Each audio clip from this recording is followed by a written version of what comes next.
आखिरकार अनुज और अनुपमा का मिलना तय ही हो गया। देखते हैं आज के एपिसोड में क्या होगा इन दोनों का और क्या बातचीत होगी इन दोनों के बीच। ये देखने के लिए चलिए देखते हैं आज का एपिसोड। और आज का एपिसोड शुरू होता है अनुपमा बीजी के घर से वापस रेस्टोरेंट आ जाते रहने के लिए। तो वो शीशा साफ करती है और उसको दिखता है कि सामने अनुज है और दोनों की ही आंखों में आंसू है। और अगले ही पल अनुज वहाँ से गायब हो जाता है। अनुपमा रो पड़ती है। तभी वहाँ पे अनुपमा को दिखाई देता है कि उसकी माँ है और वो अपनी माँ को देख के गले लग के फूट फूट के रोने लगती है। बताती है कि मैं कितनी दुखी हूँ, परेशान हो गई हूँ। जिन चीज़ों से, जिन रिश्तों से मैं भाग रही थी, वो रिश्ते फिर से मेरे सामने आके खड़े हो गए। जिस अनुज से मैं भाग के अमेरिका आई थी, आज वो अनुज मेरे सामने है। मेरी छोटी अनु मेरे सामने, जो कि मुझसे बहुत नफरत करती है। मेरा तोशु, मेरी किंजल सब मेरे पास है। मैं क्या करूँ? मुझे बहुत ज़्यादा घुटन हो रही है।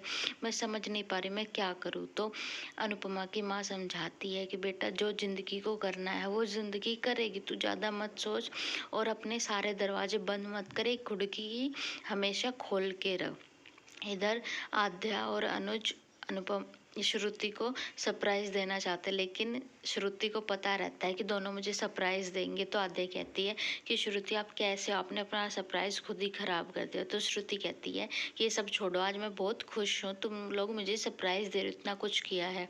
उसके बाद में तीनों मिलके केक कट करते हैं और श्रुति की खुशी का कोई ठिकाना ही नहीं रहता कि वो अनुज और आद्या के साथ में अपना बर्थडे सेलिब्रेट कर रही है। लेकिन आद्या बीच बीच में श्रुति को कहती है कि है ना, अब तो ये आपका मिस श्रुति का आखिरी केक है। अब से इसके बाद में आप मिसेस कपाड़िया बन जाओगे तो आपका वो केक कटेगा। और अनुज देखता है कि कैसे आद्या बार बार मुझ पे श्रुति को थोप रही, लेकिन वो सोचता है कि अब मुझे कल अनुपमा से भी मिलना है और आद्या कह रही कि मुझे श्रुति के साथ पूरा दिन बिताना है। इधर अनुपमा अगली सुबह में तैयार होकर बैठ जाती कि मुझे अनुज से मिलना है। तभी वहाँ पे यशदीप जी आते। तो अनुपमा कहती कि आज जो मैं कर रही हूँ वो सही है क्या, मेरा अनुज से मिलना सही है? तो यशदीप जी कहते हैं कि मैं दो लोगों के बीच के फैसले को उस पर जज नहीं कर सकता, कमेंट नहीं कर सकता कि क्या करना चाहिए। और कहता है कि आपकी कैब आ गई है, आप चली जाइए। तो अनुपमा कैब में बैठती है और अनुज से मिलने के लिए चल पड़ती है।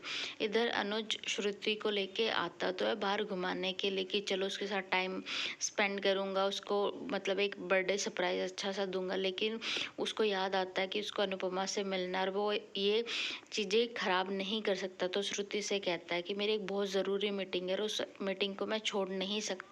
तो श्रुति कहती है चलो कोई बात नहीं, आज मेरा बर्थडे है तो आप मुझे स्पा में छोड़ दो और आप अपनी मीटिंग के लिए चले जाओ।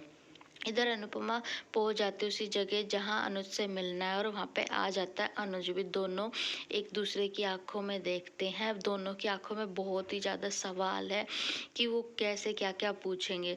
फिर अनुपमा पूछती है कि आप कैसे हो? तो अनुज कहता है मैं कैसा हो सकता हूँ, 5 साल मैं तुम्हारे बिना अकेला रहा हूँ तो मैं क्या ही होऊंगा। तो अनुपमा कहती है समझ नहीं आ रहा कि बातें तो बहुत सारी है पर कहाँ से शुरू करूँ, क्या करूँ?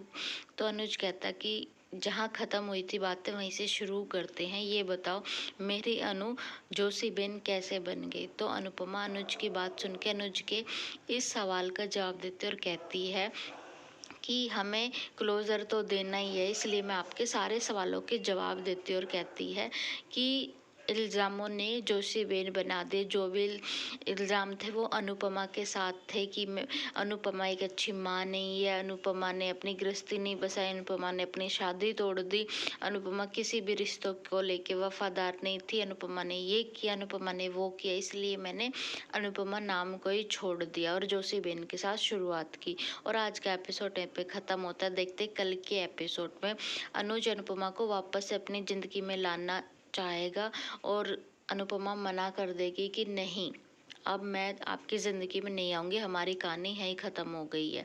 देखते हैं कल के एपिसोड में तीनों की ज़िंदगी में क्या तूफ़ान आने वाला है और क्या तूफ़ान इनको